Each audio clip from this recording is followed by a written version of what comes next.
Bismillahirrahmanirrahim. Assalamualaikum warahmatullahi wabarakatuh.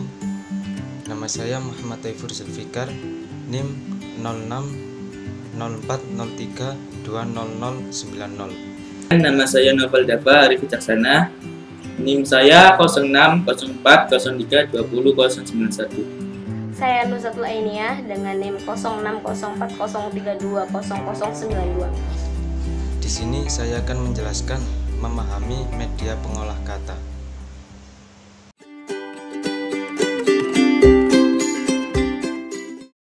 Di dalam memahami media pengolah kata, yaitu terdapat definisi dan fungsi pengolah kata.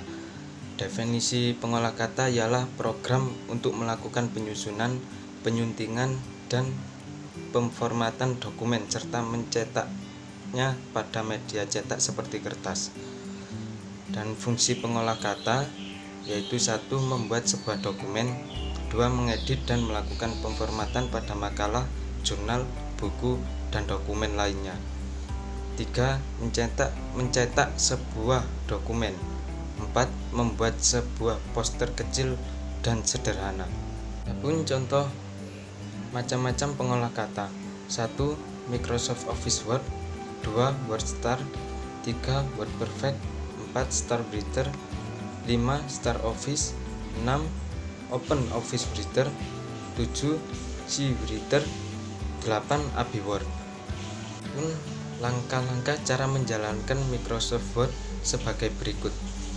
Pertama yaitu klik icon Start Screen, kemudian klik panah untuk menggulung layar Start Screen, kemudian cari dan pilih Word.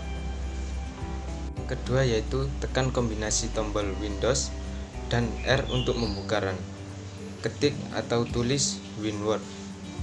Langkah yang ketiga yaitu geser kursor ke sudut kiri lalu klik icon search. Kemudian tulis atau ketik Word lalu pilih pada hasil pencarian di bawahnya. Tampilan Microsoft Office Word yaitu terdapat menu file, quick access toolbar, ribbon menu, title bar, vertical ruler, horizontal ruler, insertion area, status bar, view mode, zoom slider, scroll bar, sign in, dan Windows Control. Run pada sistem operasi Windows berfungsi untuk mencari atau membuka suatu sistem yang berada pada Windows, baik itu berupa program, aplikasi, file, folder, dan lain-lain dengan sangat cepat. Di sini saya akan menjelaskan bagaimana caranya penulisan teks dalam table of content dan auto content.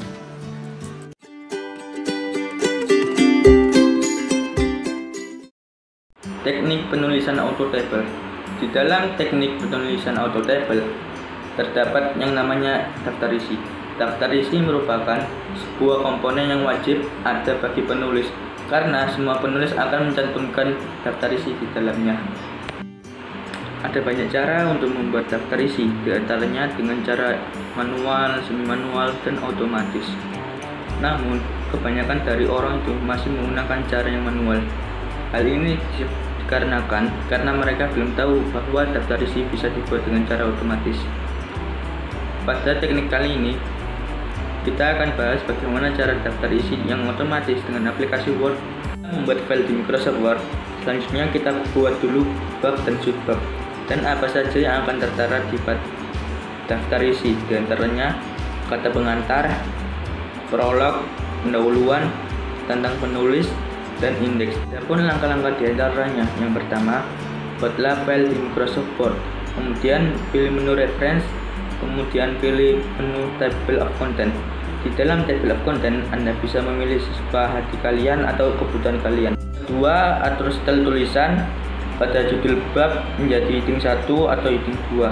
Caranya adalah Anda tinggal memblok semua tulisan, kemudian pada kolom style di home Anda pilih heading 1 atau heading 2.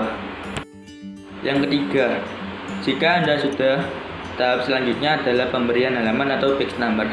Caranya adalah Anda klik menu insert, kemudian pada kolom footer atau footer Anda pilih page number. Ketika Anda pilih page number, Anda akan melihat pilihan seperti gambar di bawah. Anda bisa melihat apakah nomor halaman akan diletakkan di bawah, kanan, kiri, atas, ataupun tengah. Yang ketiga, setelah Anda menerapkan setelah heading pada semua bagian dokumen, Anda tinggal menempatkan kursor mouse di mana daftar isi tersebut akan ditampilkan. Di sini saya akan menjelaskan mengenai fungsi table of content pada Microsoft Word.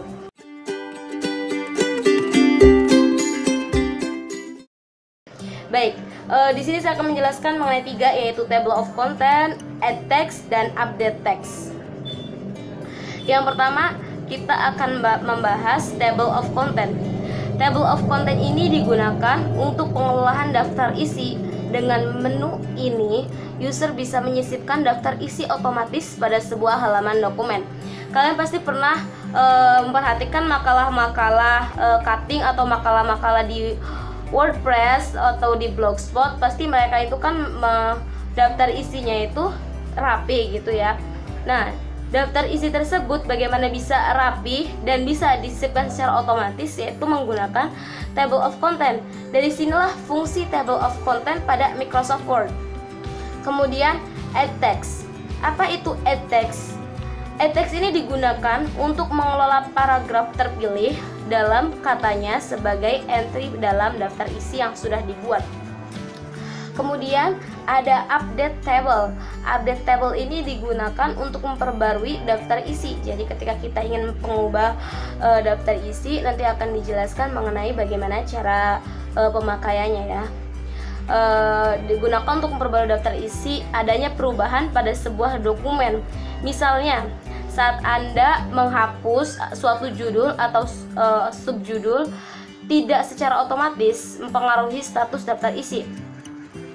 Update table berfungsi untuk mensinkronisasi antara daftar isi dengan perubahan terkini dalam dokumen.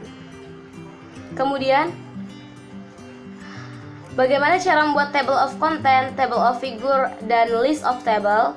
Bagaimana cara pembuatannya? Untuk agar bisa lebih jelasnya, kalian bisa perhatikan di makalah yang setelah kita buat, yang sudah tertera di Google Classroom.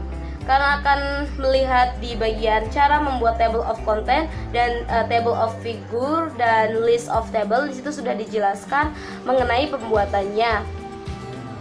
Dimulai dari membuat daftar isi dengan mengklik styles, kemudian use styles. Mungkin jika dijelaskan di video ini kalian kurang paham ya, karena dalam video kayak gini.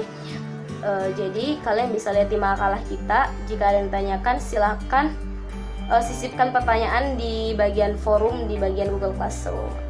Terima kasih. Wassalamualaikum warahmatullahi wabarakatuh.